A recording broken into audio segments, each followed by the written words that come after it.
Hello, everybody. My name is Drew Dosek, and welcome to Trading the Close. Today, we had some individual stocks really making some moves, like IBM, Southwest Airlines with LUV, and some others we're going to show you here in just a few minutes. But really, the indices were really basically flat today. Not a lot of volatility on the S&P 500, and really started chopping sideways, forming a doji candle today on the daily chart. Let's jump into the market summary, check out what's going on and moving today. Here we've got Dow Jones down 0.4%, NASDAQ up 0.34%, S&P 500 flat. As I've said, you can't get any more of a doji than flat as can be. U.S. oil up 1.31%, gold down 0.48%, Bitcoin down up 0.29%, still chopping around in that consolidation area that we looked at earlier today. Now into the S&P 500 heat map, we see here NVIDIA had a nice recovery, pushed higher, 1.72%. AVGO, again, still chopping around near the top of its charts. Google pushed up, ended up 1.21% on the day after earnings. Amazon up 1.7%. Walmart 1.2%. We've got a lot of green as far as some of the big players, which are really keeping the markets afloat. But then we look over here, Tesla slammed today, down 7.86%. Potentially saying that their future quarters could be facing some challenges with the eradication of the tax credits for purchasing EV vehicles. So very big news and change there for Tesla. However, Tesla's chart is still okay. We'll check out the S&P 500 up next. Now, guys, look, I've been talking about this for a long time. I know it may sound like a broken record, all right? But when you look at this chart, we're right here into resistance. Now, we've been into resistance for quite a while with some of these trend lines. And typically, whenever these trend lines try to break, they will retrace. And that's what we're doing right now on this chart. We tried to break, did not happen. Now we're just trailing up right here on this trend line. As I've said before, the inclining parallel channel right here around 6,400 is that next significant level of resistance, because we have resistance here as well as right above it. But anyway, getting into a parallel is going to be difficult for it too. Now let's back out on the weekly so I give you a general sense of what's going on. Anytime we have a long-term parallel channel like this and we do get a break, we typically see a retrace of price action to that same trend line, or in this instance, a parallel of where it broke. We're about to do that, but we're all the way up here on the charts. So you can see how this is a little bit confusing. We've had such a huge run. We should have pullbacks along this run. There's been 0.5% pullback. There hasn't been really any good pullbacks along this whole run. Now we're retracing the scene of the crime.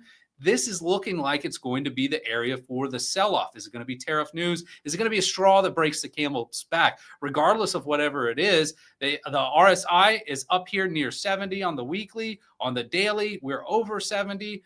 These are just showing signs of being overbought. A simple 5% pullback will pull us right here into the top end of these pivots. So that's what I'm looking for with this move up into the into this inclining parallel channel. Lots of incredible price movement floating us up on the spiders. And today, putting in that doji candle, which is an indecision candle. There's equal sellers as there are buyers. But again, I forewarn all of this. Even though we are approaching this resistance, we're in July, we're in summer months, which typically have lower volume. So any selling pressure likely will get bought up and then start curling back up. Even if we have a 5% drop, we'll likely start pushing higher back on the charts after that drop until the big volume comes in, likely in September or October. Into the Qs. The Qs here we see now we're starting to poke above these two trend lines that we've been talking about for the last several days, squeezing price.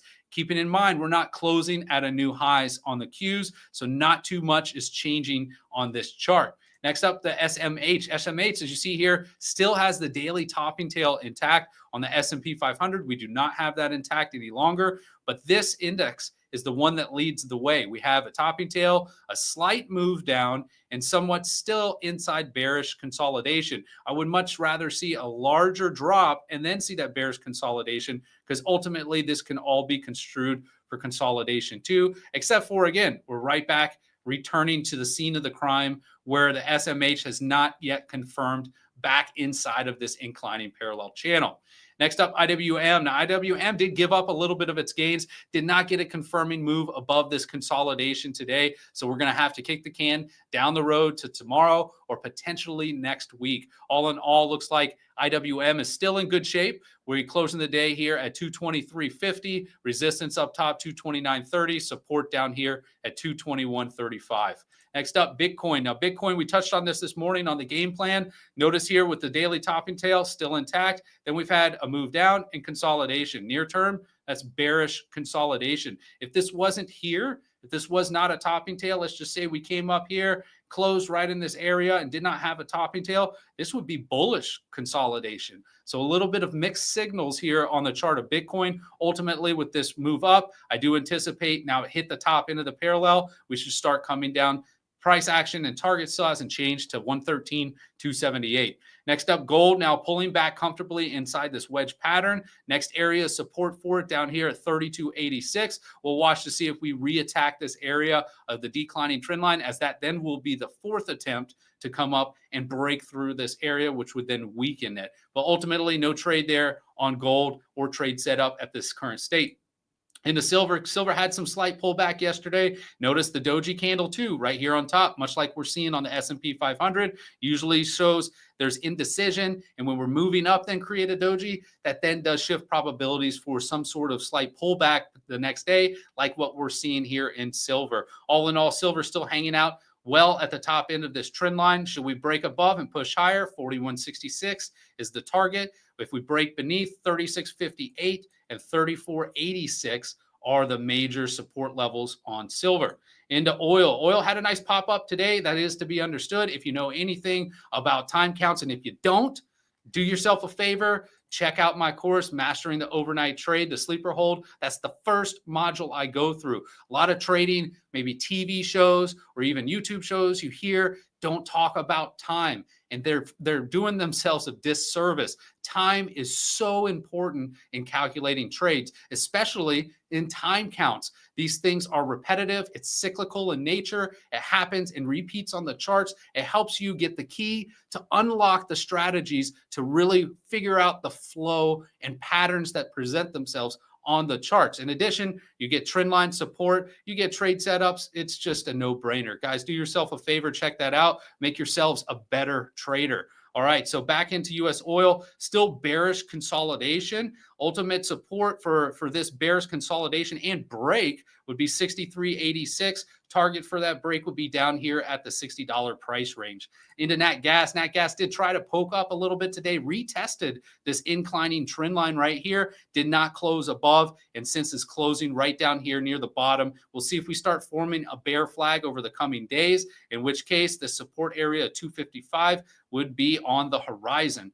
Into the 10-year yield. 10-year yield also did poke up a little bit today, but then retreated by the end of the day. So we have potentially, now this is tentative, we potentially have a right shoulder being formed here on this inverse head and shoulders, with the left shoulder here, the head here, and then the right shoulder here. So we potentially still could be on the lookout for a break above. 10 years not giving us any signs of a definitive pullback on this chart. So we'll be watching this Friday coming into Monday. Next up, LUV. I covered this morning, and I highlighted the fact we have an inverse head and shoulders pattern. And look at the price today, just plunged through that neckline. Closing today down here at $33.26. Notice it did get a great pop up right here on the support of $32.56 and continued moving up above that $33 area. So it was a nice recovery towards the end of the day. However, this break of this inverse head and shoulders pattern takes away this measured move of $45.77. So unfortunate for LUV at the moment. We'll see what sort of selling pressure persists tomorrow, if there is any more. Next area support down at 30.89. This now support turns into resistance for a move back up. That area is $34.29.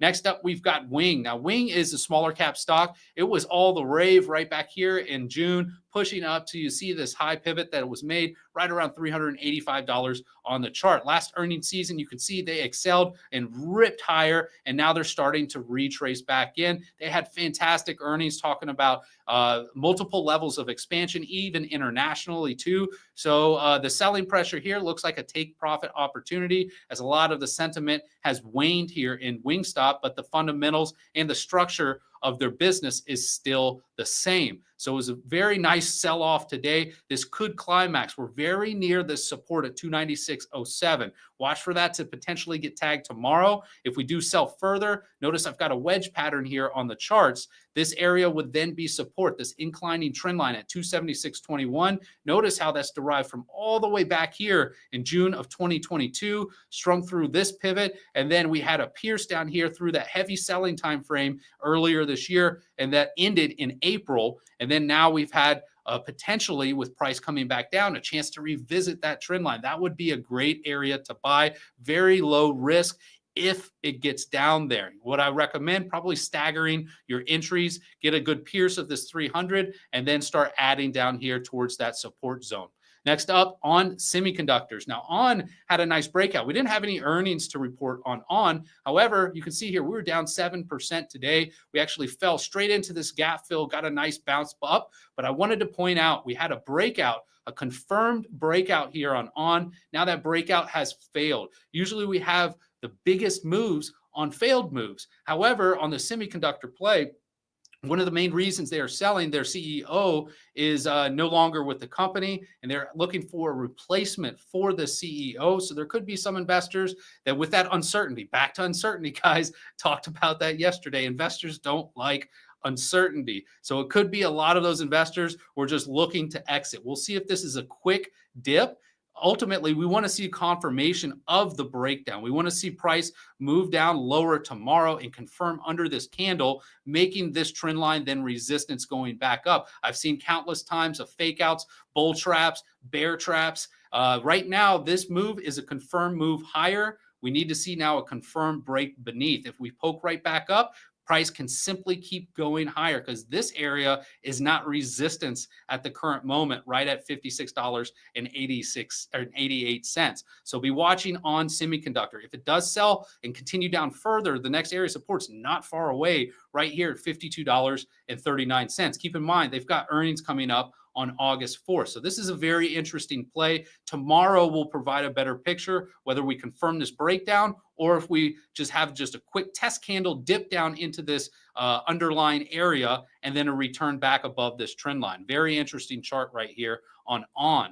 Next up, MBLY. Now, MBLY did also have an inverse head and shoulders pattern that it broke out and confirmed above, and has since retraced down to the neckline and has broken that neckline, thus getting rid of the measured move up there on the charts. It's literally off the charts. But you see here, price came down, tagged the support area at $14.87, and has since bounced up ever so slightly there, closing the day at $15.42. Now that we have broken down from this inverse head and shoulders pattern, the next area of support is going to be $13.42 for another attempt to break up above this now declining trend line on the charts. Next up, we've got Dow. Now, Dow, look at this big drop on DOW.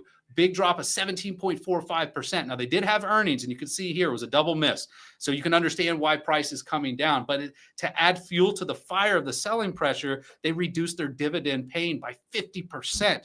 Guys, that's a big deal for a lot of people and investors that are attracted to certain stocks that only pay dividends. So a lot of people heard that news as far as reducing the dividend payout, and they exited that position. But keep in mind, right down here, all-time lows on Dow, $21.97. This area could be a great buying opportunity, regardless of the bad news. Usually, when you have exponentially bad news and everybody runs for the exits, that can be a great buying opportunity, folks. When no one wants it, that's generally when I am interested in getting into a play, not going all in, but just getting in, because any whiff of good news will send that stock right back up on the charts. If I scroll back out a little bit further on this chart, you can see we've got this declining trend line originating from this pivot here of October 14th of 2022, strung out to this pivot low that occurred here in April of 2025. and we're about to retest that trend line. That would be a third hit, and that would be a great buying opportunity. Watch price action and how it gets